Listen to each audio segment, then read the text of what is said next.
nggak tahu ya, gue kayak lingkungan gue tuh kayak nggak ada yang norak gitu. Jadinya biasa aja, nggak yang gitu. Bahkan gue juga sampai anjing gue masuk TV nih. Bukan zaman BBM kan, status BBM gitu. Dia nggak ngechat gue tapi bikin status sakit mulu kenapa nggak mati aja gitu.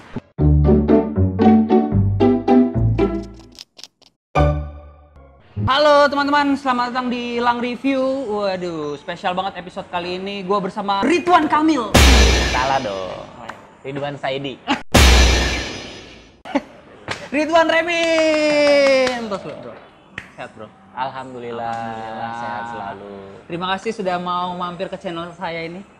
Channel yang memberikan hal yang positif lah buat Insyaallah. milenial. Insyaallah. Dan kali ini karena udah ada Ridwan Remin, gue mau nanya-nanya dikit mengenai stand up comedy nih bro. Stand up comedy. Iya kan, orang kenalnya lu stand up comedian kan. Apalagi orang nih kenalnya lu raja roasting. Oh iya? Gue sebenarnya takut di roasting loh. Oh enggak. Oh, itu udah pasti jelas. Iya dong. Tanya istri saya yang berbahagia di Iya. sana. Ini korban terakhir kan? Bukan ini bagaimana Anda bilang korban terakhir? Gue mau flashback dulu nih. Hmm. Dari perjalanan awal lu menemukan stand up comedy itu seperti apa bro? Dulu pertama lihat stand up comedy ya di Kompas TV. Dulu kan Kompas TV masih TV baru gitu kan. Iya. Semua tayangannya tuh kayak fresh gitu termasuk komedinya. Karena di sana ada stand up comedy season 1. Rian berarti ya? Rian, tuh zaman-zaman Rian, Akbar, Mo Sidik, Ernest. Nah, dari situ gua ngerasa kayak menarik aja gitu, kayak kok dia bisa nyampein sesuatu yang kita nggak pikirin sih gitu. Iya. Berawal dari keresahan Iya, dari keresahan, dari kehidupan sehari-hari terus jadi hal yang menarik gitu. dan lucu ya. Ini asik nih gitu. Akhirnya nyobain. Tapi lu memberanikan diri waktu di panggung terus dengan open mic gitu ya kalau bahasanya. Lu nggak deg-degan atau gimana? Nggak deg-degan kan, itu sesuatu yang baru banget gitu. Baru gua tuh nggak tahu juga nanti rasanya bakal kayak apa gitu. Emang lu nggak takut, gue takut nggak lucu nih gitu, nggak ada pikiran gitu? Ya yang di Kompas TV juga awal-awal nggak ada yang lucu sih. Tahu gue punya bahan, gue punya apa yang pengen gue omongin, terus ya udah tampil aja. Dan alhamdulillah penampilan pertama itu lucu. Cuman kedua, ketiga, keempat, kelimanya tidak lucu. Pernah ya, pernah nggak lucu gitu? Awal-awal krik gitu pernah? gue tuh nggak lucu bisa setahun lebih nggak lucu. Serius lo? Iya, karena nggak tahu format stand up tuh gimana, yang disuka sama penonton tuh gimana. Karena kan penampilan gue pertama waktu itu tuh memang semuanya mendukung gitu. Oh ya, ada teman-teman yang support. Penontonnya tuh rame banget dan mereka tahu stand up gitu. Iya, Rame dan tahu stand up. Terus kayak line up-nya juga yang tampil tuh memang lucu-lucu, beda-beda gitu. Jadi pas gua tampil biasa aja pun mereka tetap ngetawain gitu. Tetap disangkanya gue bagian dari orang-orang yang lucu ini gitu. Ternyata tidak. Padahal hoki aja dia. Iya, pas minggu berikutnya penonton sepi, hujan, terus kayak yang tampilnya juga sedikit, komika baru semua, nggak lucu. Jadi gue disangkanya orang-orang yang tidak lucu. Di situ mikir bahwa ya lu stand up comedy tuh kalau baru sekali dua kali lucu tuh jangan menganggap diri lu selalu lucu gitu. Karena di panggung yang berbeda, di hari yang berbeda lu bisa nggak lucu. Iya sih. Nah, berarti Mas kalau nggak semua orang walaupun namanya udah gede gitu ya kayak itu juga bisa nggak lucu ya, tergantung crowd-nya gitu ya. Tergantung crowd-nya, tergantung situasinya, tergantung mood dianya juga. Oh gitu. iya, benar. Berarti Cuman banyak bedanya kalau komika yang atau komedian yang udah lama di dunia itu, dia kan senjatanya ada banyak gitu. Dia jokesnya banyak, materi cadangannya banyak. Jadi kalau 1-2 jokes nggak bekerja, ya dia udah tahu mau ngeluarin yang mana gitu. Bahkan dengan ngelihat penontonnya kayak gimana pun dia udah tahu harus bawain apa. Oh iya.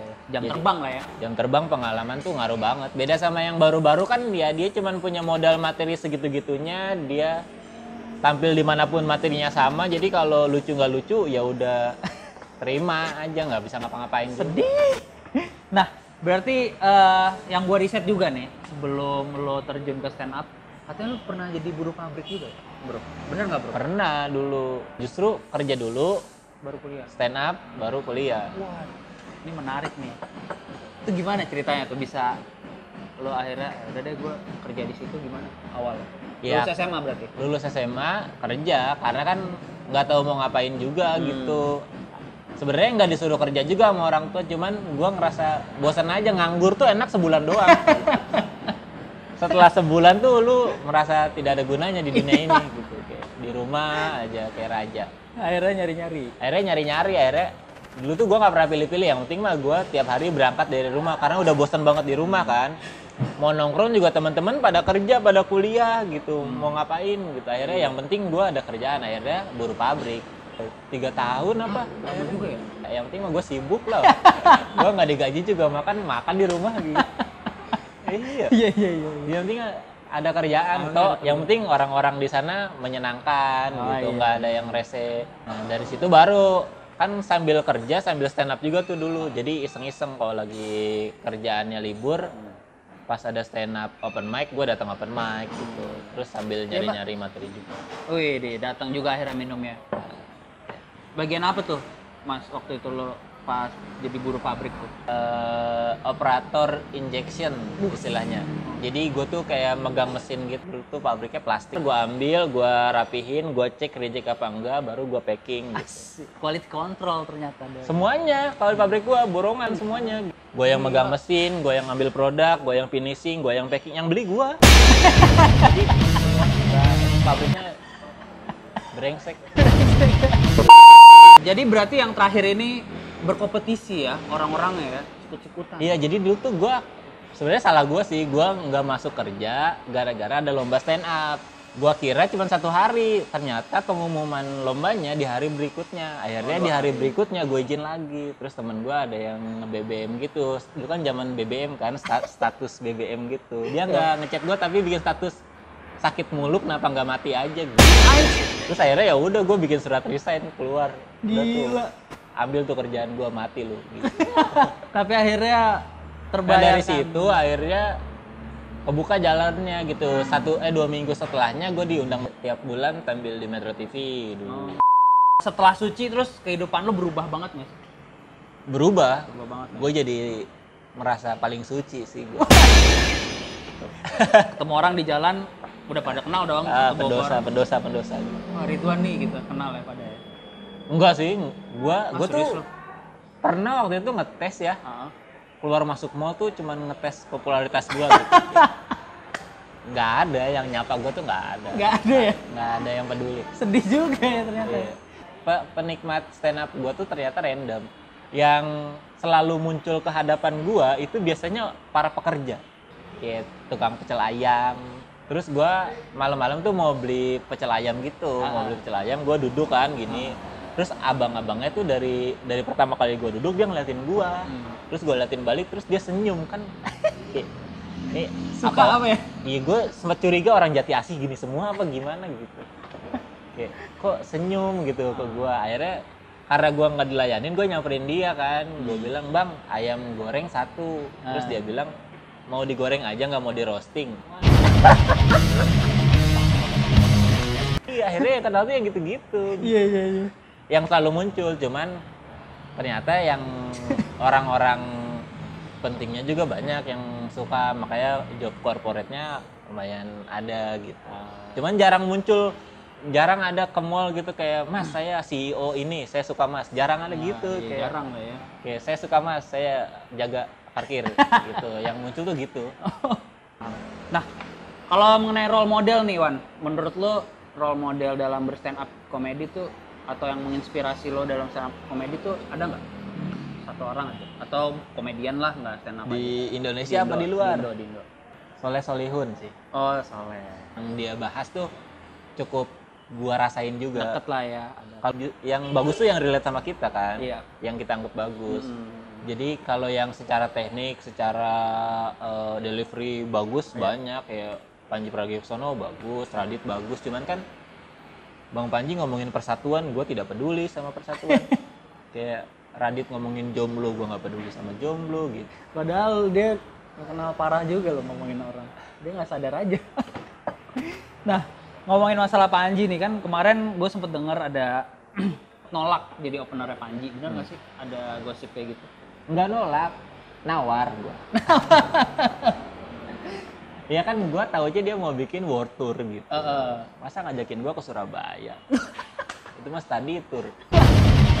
Tapi gue ketemu dia tuh Maaf sering ya, Mas tau. Panji. Kemarin dia kan udah beres kan cowoknya. Terus besokannya ketemu sama gue di net. Iya. Kata gue, "Wah bang keren stand up-nya." Emang lu nonton? Ya enggak lah. Ya masa lu nggak keren sih gue gitu. Mas, kalau hobi lu sendiri tuh apa, Mas? Hobi? Kalau boleh tahu. Apa ya? Olahraga apa gimana gitu? Nggak ada. Nggak ada, gue tuh orangnya males Males. gitu, kayak sukanya tidur gitu, kayak buang-buang waktu. Ntar kalau udah jenuh baru nyari kesibukan gitu, udah capek sama kesibukan tidur gitu. Main game juga suka, cuman nggak yang hobi banget. Kalau ngomongin teman-teman SMA nih, kalau ngelihat lu sekarang tuh ada yang gimana gitu, Wan, gue nggak nyangka nih lu bisa gini, gitu ada nggak sih? Nggak, biasanya. Enggak sih, nggak tahu ya, gue kayak lingkungan gue tuh kayak nggak ada yang norak gitu. Jadinya biasa aja, nggak yang gitu. Bahkan gue juga sampai anjing gue masuk TV nih. Kok lu nggak aware sih sama gue? Oke, terakhir nih closing ya. Harapan lu untuk mungkin stand up comedian atau karir buat lu sendiri, harapannya apa sih ke depannya? Gua pengen jadi stand up comedian yang lebih baik dari sekarang. Karena kemarin gue baru nonton stand up comedian luar negeri, terus kayak gila dia bisa begini materinya gitu. Begini tuh gimana tuh, Mas? Lu tahu kalau efek komunikasi itu ada 3 kan? Berefek ke pikiran, sikap, sama tindakan gitu. Oke. Nah kemarin tuh gue nonton stand up comedy yang dia materinya punya efek ke tindakan, gila jauh. Itu tuh lengkapnya jauh banget. Kalau penasaran sih stand up komediannya Daniel Sloss. Tuh dia ngomongin cinta. Terus dia bilang bahwa cinta itu, hidup itu kayak puzzle gitu. Nah, Puzzle kita tuh hidup dari anak kecil sampai dewasa itu kayak puzzle ya. yang random. Gimana caranya lu nyusun sebuah puzzle? Lu harus, yang cara gampang untuk nyusun puzzle tuh kan disusun dari sisi luarnya dulu. Iya. Lu harus tahu sisi luar puzzle tuh gimana dulu. Nah, sisi luar puzzle itu terbentuk dari keluarga lu, temen-temen lu, yang akhirnya menciptakan sebuah puzzle nih. Misalnya kayak lu ini puzzle nih. Iya. Lu itu kayak gimana ya lu puzzle. Cuma kan waktu kecil kan nggak ada apa-apa kan, lu polos kan. Akhirnya lu punya sisi keluarga lu kayak gini, lu punya teman-teman lu kayak gini, yang lu sukain kayak gini, terus ya pekerjaan lu kayak gini gitu.